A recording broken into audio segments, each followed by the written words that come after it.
अवस्थी जी, आपका बहुत बहुत स्वागत है भारत समाचार के रंग रसिया के मंच पर। और सबसे पहले होली की ढेर सारी शुभकामनाएं आपको। बहुत बहुत धन्यवाद आपका। आपने होली की शुभकामनाएं दे के हमारा जीवन सफल कर दिया। हो सकता है आप शुभकामनाएं ना देती तो होली हमारी परेवा जैसी बीतती, लेकिन अब आपने शुभकामनाएं दी हैं। हमारे अंदर एक ताव ऐसा आ गया है, मतलब ऐसा लग रहा है जैसे किसी घूसा मार दे मर ही जाए, इतनी हिम्मत दी। बाकी पहचान तो गए ही हो, अन्नू अवस्थी बोल रहे हैं कानपुर से। भारत समाचार का बहुत बहुत शुक्रिया। और भारत समाचार अक्सर ये प्रोग्राम कराता रहता है और हम हिम्मत दोबारा आए। और इस समय एक कवि ऐसे हैं हम जिसको एक भी कविता नहीं आती। धरती के पहले ऐसे कवि हैं हम कि कवि सम्मेलन में बुलाए जाते हैं। कुछ लोग कवि हमको कहते हैं, लेकिन हमको एक भी कविता नहीं आती। उसका कारण है कविता ही, उसका कारण है। कविता हमारे पड़ोस में रहती थी, हम और कविता हाई स्कूल में थे। कविता हमारी आगे वाली सीट में बैठी थी। हमने कविता से कहा कि हमको भी थोड़ा अपनी कॉपी दिखा दो, हम और कुछ लिख ले। और कविता नहीं दिखाई, हम फेल हुई गए। तब से हमने कविता को भूलने के लिए बहुत प्रयास किए। फिर हमको एक वैद्य जी मिले, उनने कहा केला की जड़ उबाल उबाल पियो, कविता को भूल जाओगे। कविता को तो हम भूले नहीं, कविताएं भूल गए। और इस समय उत्तर प्रदेश में एक अलग माहौल चल रहा। पहले लोग घर के बाहर खटिया डाल के सो जावत रहे, छत में सो जाते रहे। कोई घर के बाहर खटिया डाल के नहीं सो रहा। उसका कारण है नितिन गडकरी जी। आदमी बाहर इसलिए नहीं सो रहा, अम्मा कहती बउआ बाहर न सोना। जाने किस समय नितिन गडकरी घर के बाहर हाईवे निकलवा दें और तुम चापड़ हो जाओ। रात में 2-2 बजे लोग अपनी छत जा रहे हैं, छत में चेक कर रहे हैं कि कहीं ऐसा तो नहीं नितिन गडकरी जी ने छत से कोई पुल निकलवा दिया। अलग है माहौल चल रहा। होली का तो एक अपना अलग माहौल रहता। हमारी शादी अगर होली ना होती तो हमारी शादी ना होती। बिल्कुल सच्चा किस्सा, बिल्कुल 100% सच्चा किस्सा सुना रहे हैं कि हम जिस मोहल्ले में रहते थे उसी मोहल्ले में हमारी शादी हुई। उसी मोहल्ले में अफेयर हुआ। अफेयर तो वैसे पूरे शहर में हुआ, लेकिन उस मोहल्ले में हमारा खास अफेयर हुआ, बिल्कुल सफल। और किस्मत वाले हम इतने थे कि लड़की का छज्जा वो सड़क के उस पार और पान की दुकान सड़क के इस पार। बस खर्चा मेरा इतना आया कि पान की दुकान में एक अपने पैसा से हमका शीशा लगवाए पड़ा कि जिससे छज्जा हमका डायरेक्ट दिखे, मुंह उधर करके। और जो हमारी पत्नी थी वो मेनका गांधी की चेली थी, मतलब पशु से बहुत प्रेम था। होली का माहौल था, यही मार्च का समय था। उस समय साजन पिक्चर आई थी। साजन पिक्चर में संजय दत्त पीछे बाल बड़े बड़े करे थे। हम हाइट अपनी नहीं देखा, लेकिन संजय दत्त की नकल टीप दिया, बाल बड़े कर लिया। हमने कहा हाइट बढ़ाना अपने हाथ में है नहीं, लेकिन बाल तो बढ़ा सकी थे। हम बाल बड़े कर लिया। होली का दिन रहा, हम पान की दुकान में बैठे रहे। सामने एक हौदिया में गेरू घोली गई। सब लोग को उठा उठा के डाल रहे थे, उनने हमको भी उठा के हौदिया में डाल दिया। और जिस समय हम हौदिया में गिरे और उसके बाद निकले तो बड़े बड़े बाल थे। हमारी पत्नी छज्जे में खड़ी थी, उनको लगा कि कोई कुत्ता उठा के इन लोगों ने डाल दिया। उसके बाद हम जब सूखे तो फिर उन लोगों ने पकड़ के डाल दिया। इस बार उसको लगा कोई पड़ुआ उठा के डाल दिया, वो आ गई लड़ने। बोली तुम लोगों को शर्म नहीं आ रही, ऐसा त्योहार मना रहे हो, बेजुबान जानवर को बार बार हौदिया में फेंक देते हो। तो हमने अपना मुंह पोंछ के दिखाया। हमने कहा ऐसा कहोगी? बोली अरे तुम तो बिल्कुल ऊपर से हमने देखा तो ऐसा लग रहा था भूरे रंग का कुत्ता।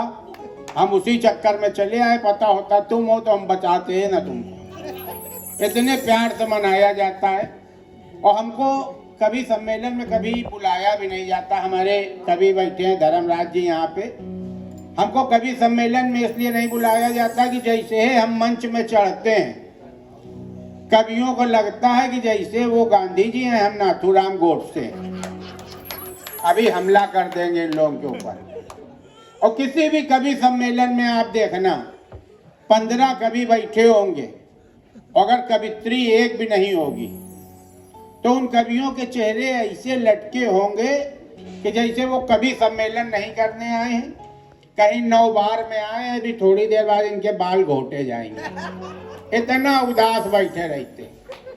और 15 कवि के बीच में अगर 3 भी कवित्री आ गई फिर उनको जरा देख लो, ऐसे मुस्कुरा मुस्कुरा देखते एक दूसरे को कि कवि सम्मेलन में नहीं आए हैं, रिंग सेरेमनी में आए हैं।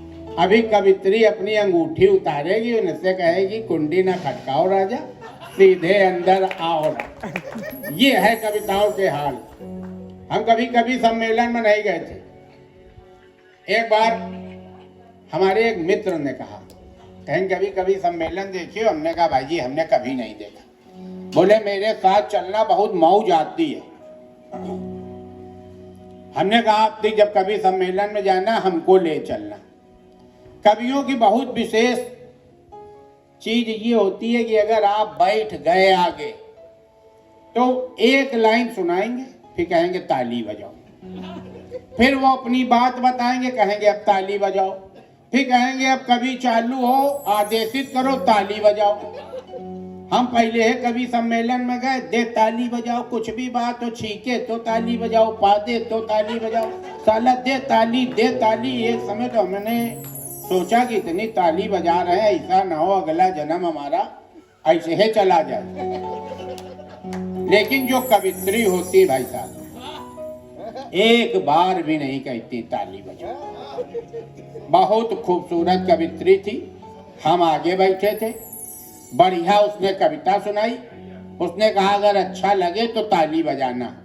हमको उसकी यही बात अच्छी लगी क्योंकि हम महिलाओं की बहुत इज्जत करते हैं। उसने खाली इतना कहा कि अच्छा लगे तो ताली बजाना, इतनी ही बात हमको अच्छी लग गई। इत्तिहे में हमने बहुत देर तक ताली बजाई। जब ताली रोका तब आगे कविता चालू। और उसके बाद उसने कहा कि अब हमको आपका साथ चाहिए। कहीं वो सबसे रही थी, देख हमारी तरफ रही थी। एक गाना बहुत पहले आया था कि हीरो गाता ये काली काली आंखें, और बाकी पीछे जो सब होते हैं वो 15 बार कहते हैं ओ ओ ओ ओ ओ ओ। तो इसी तरह का कोई गाना उसको गाना होगा, उसको साथ चाहिए था। उसने कहा अब हमें आपका साथ चाहिए। हमारी तरफ देख रही थी, हमें लगा इतना ताली बजा रहा है, प्रभावित हो गई। हम खड़े भाई, हमने कहा शनिचर इतवार केवल तुम्हारे साथ नहीं रह पाएंगे, बाकी 5 दिन अन्नू तुम्हारा। लो बुरा मान गए, कह लगे ऐसे खुल के नहीं कहना चाहिए था। हमने कहा आपको भी ऐसे खुल के नहीं पूछना चाहिए था। और उसी गुस्सा में हम कवि बन गए। और फिर कुमार विश्वास भाई साहब के साथ हमारा एक प्रोग्राम लगा। हमने उनसे कहा कि भाई साहब जब हम कविता सुनाते हैं तो कोई ताली नहीं बजाता है। उनने कहा तुम्हारे सहूर कम है कविता सुनाने का। जब भी कविता सुनाओ, जो सामने बैठा हो उसकी आंखी में आंखी डाल के कविता सुनाओ। पहले ही प्रोग्राम मेरा पुलिस लाइन में लग गया। और पुलिस दरोगा तो वर्दी पहनते हैं, डीएम साहब तो वर्दी पहनते नहीं। इत्तेफाक से कमिश्नर साहब भी पहन के नहीं आए, और दोनों पति पत्नी आए। और हम मंच में माइक हाथ में, कविता मुंह में। अब कुमार भाई साहब की बात याद आई कि आंखी में आंखी डाल के सुनाना है। तो हमने कहा अब आदमी हुई कि आदमी की आंखी में आंखें डाल के क्या फायदा। हमने भाभी की आंखों में आंखें डाल दिया। हमने कहा समेट के जुल्फें, कह रहे मान न जाना क्योंकि तुम समेट के जुल्फे जब तुम लगा लेती हो जूड़ा, मेरा दिल यही कहता हम रही जवान यो हो जाए बूढ़ा। और बगल में बैठे रहे डीएम साहब, उन्हें तुरंत अर्दली को भेजा कि बहुत औकात में सुनाओ। धीरे से अर्दली में कान में कहा कि बहुत औकात में सुनाओ। हमने कहा अच्छा तुम बताइयो हमें। तब तक दूसरी कविता का समय आ गया। इस बार कमिश्नर साहब वाली भाभी बैठी रहे। हमने कहा तुम्हारे चेहरे में जो है उदासी, वो आंखों में है नमी, अम्मा समय से दूध नहीं पिलाएं, यही लिए कैल्शियम की है कमी। उसके बाद वही अर्दली आया, बोला तीसरी कविता न सुनाना, 1 मिनट पीछे आओ पेमेंट ले लो। पीछे भेज दिया हमको रायपुर थाना। 7 दिन बाद हम छूट के आए वहां से। तब से हमने कसम खा ली कि अब आज के बाद कभी सम्मेलन का अगर कोई हमसे नाम भी लेगा, इस तरह के प्रोग्राम कराओ जिसमें रसिया लिखा हो। रसिया का एक अपना महत्व होता है कि अपनी 10,000 लोगों में एक कोई रंग रसिया निकलता है, वो तो आपके सामने खड़ा है। और क्या, ऐसे प्रोग्राम कराने चाहिए। और जहाँ पे ये प्रोग्राम हो रहा लखनऊ वाटर पार्क, यहाँ तो कितने लड़का लड़की केवल पसंद करने आते हैं। कितनी गोद भराई हो गई। हमारी भी शादी लखनऊ में हो रही थी, और क्या यहीं आए थे लड़की देखने, और सब कुछ बात फाइनल हो गई। हमारे बाबू ने कहा कि लड़की को कानपुर ले आओ, वहां हम लोग देखेंगे। ये देखिए कितना बढ़िया, ऐसा लग रहा जैसे महफिल में ब्लू टिक आ गई। बैठा लिए इनको, गजब। हमारे बाबू ने कहा लड़की को कानपुर ले आओ, यही लड़की देखेंगे। लड़की की अम्मा ने बाबूजी से कहा कि लखनऊ चले आओ, यही लड़की देख लो। हमारे बाबूजी फट से एक बार में तैयार हुई गए। उसका कारण ये था लड़की के पिता नहीं थे। हमारी भी अम्मा 1 महीना पहले खत्म भई थी। बाबू को लगा एक पंथ 2 काज कर लिया जाए चल के वन। और इसके बाद हम लखनऊ चले आए। लखनऊ वाले बातचीत के भाई साहब इतने अच्छे हैं कि धरती में उतना अच्छा कोई है ही नहीं। बिना आपके जी जनाब के बातें नहीं करते। जैसे हम आए, हमारे ससुर ने कहा कि आप इस वाले सोफे में बैठो। मन मेरा इस वाले सोफे में था, लेकिन उन्होंने कहा आप इस वाले सोफे में बैठो। केवल आप हमको पहली बार किसी ने कहा था तो हम उसी सोफे में बैठ गए। वही के थोड़ी देर बाद हमारी सास आई, बोली अब आप ये बताओ प्याज की पकौड़ी खाओगे कि फूल गोभी की। उनने भी आप कहा। हमने धीरे से मोबाइल निकाला, अपने बाबूजी को फोन मिलाया। हमने कहा बिल्कुल दहेज की बात ना करना बाबूजी, बहुत सम्मान मिल रहा है इस परिवार में। जब हमको बार बार ये आप कह रहे हैं तो आप तो हमारे बाप को सोचो आपको क्या कहेंगे। बाबूजी भी हमारे खुश हो गए। तब तक हमारी साली आई, उसने कहा जीजा जी फटाफट नहा धो लो, फिर हम आपको लखनऊ घुमावे।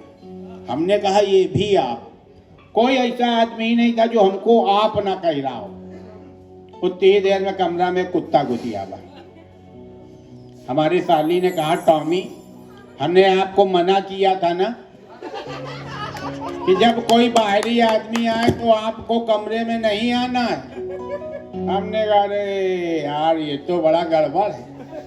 यहाँ कुत्ते को भी आप, होने वाले दामाद को भी आप, हमारे पिताजी को भी आप। हमने कहा ये फ्रॉड भैया नहीं चले। और यहाँ हमारे बिल्कुल सगे भाई की तरह कवि शायर धर्मराज जी बैठे हैं। ये तो इतने अच्छे आदमी हैं, इतने अच्छे आदमी हैं, इनका कोई जोड़े नहीं।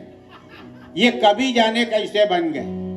जहाँ जहाँ हम इनके साथ कविता सुनाने गए एक भी आदमी ने ताली नहीं बजाई। ये जाते हैं कह देते हैं अब हम यहीं ट्रांसफर होके आ रहे हैं क्योंकि भाई इंस्पेक्टर है। अब आदमी इनको सेट करने में लग जाता है कि इंस्पेक्टर साहब कविता सुनाएंगे तो हम ताली बजाएंगे। अब हम कविता सुना रहे हैं, 2 आदमी भी ताली बजा रहे हैं, तो ये घूर रहे हैं उनको, तो वो ताली नहीं बजा रहे। एक बार हम इनके घर चले गए। इनने कहा अन्नू भैया आओ ऊपर चलो, किसी को ले नहीं जाते। हमने कहा चलो, हम इनके ऊपर घर चले गए। इनकी पत्नी ने दरवाजा खोला। इनने कहा अन्नू आए, तो उनने कहा का करें नाचे। बोले नहीं बहुत बढ़िया आदमी है। बोली बहुत बढ़िया आदमी तो यहाँ बैठा लो। उसके बाद मैदा पूड़ी लेके आई, कहीं खाइयो। हमने कहा भाभी अगर हम नहीं खाएंगे तो क्या करोगी? बोले फिर गैया को डालने जा रहे हैं। ब्राह्मण आदमी, हमने खा लिया। फिर इनसे बातचीत चालू किया। एक प्लेट में बिस्किट और उसमें चम्मच लगा हुआ। हमने कहा धर्मराज भाई आज तक चम्मच से बिस्किट कौन खाई से? धर्मराज कह रहे हैं हमको खुद नहीं समझ में आ रहा। उनकी वाइफ ने बताया कि ये प्लेट पिछले महीने लगाई थी, बच्चे ने ऊपर रख दी, अब ये बिस्किट सील गए, अगर उठाओगे तो ये चपक गए, ये चम्मच से करो करो के खा लो। हमने कहा अगर भाभी हम नहीं खाएंगे तो क्या करोगी? बोली छत में बंदरों को धर देंगे जाके। हमने कहा वाह।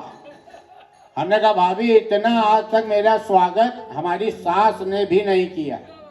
फिर उनने हमें पिज्जा खिलाया, तिकोना पिज्जा, फिर बर्गर खिलाया, और फिर जब चलने लगे तो एक गिलास पिस्ता की लस्सी ले आई। बोली जब सब कुछ पेल गए तो यहू तुम ही पेल जाओ। हमने कहा हम पिस्ता की लस्सी नहीं पी पाएंगे, हमको नुकसान कर जाएगी। बोली ये पिस्ता की लस्सी नहीं है बेटा, ये मोमोज की चटनी है। हमने कहा अरे दैया दैया। हमने कहा अब आप मेरे घर आओ, हम आपका स्वागत करेंगे। धर्मराज भैया नामे इतना अच्छा है, इनसे हमने कहा घर का बना कहोगे घर का बना खिलाएंगे, कहोगे तो बाजार से मंगवा खिलाएंगे। इनने कहा हम घर आएंगे, जो धरा होगा वो खाएंगे, गुड़िया को परेशान ना करना, जो तुम खाते हो घर में वही हम खाएंगे। अन्नू भाई तुम हमारे दोस्त हो। हमने कहा हम घर में जूता खाते। 3 महीना हो गए इनको बुला रहे और ये आ नहीं रहे। हम महिलाओं की इतनी इज्जत करते हैं, इतनी इज्जत करते हैं कि हमारी अम्मा बताती है, कहती बउआ जब तुमको नर्स गोदी में लेके आई तो तुम इतना खुश थे, इतना खुश थे कि हम तभी समझ गए थे कि ये लड़का बड़ा होकर महिलाओं की बहुत इज्जत करेगा। और आज भी आप हमारे हर ऑडियो वीडियो में गुड़िया का नाम सुन सकते हो। कक्षा 1 से लेके इंटर तक हमने कोई ऐसा खेल नहीं खेला जो महिलाएं ना खेलती हो। महिलाएं पतंग नहीं उड़ाती थी, धर्मराज भैया हमने कभी पतंग नहीं उड़ाई। महिलाएं गेंद तड़ी नहीं खेलती थी, हमने कभी गेंद तड़ी नहीं खेली। महिलाएं कंचे नहीं खेलती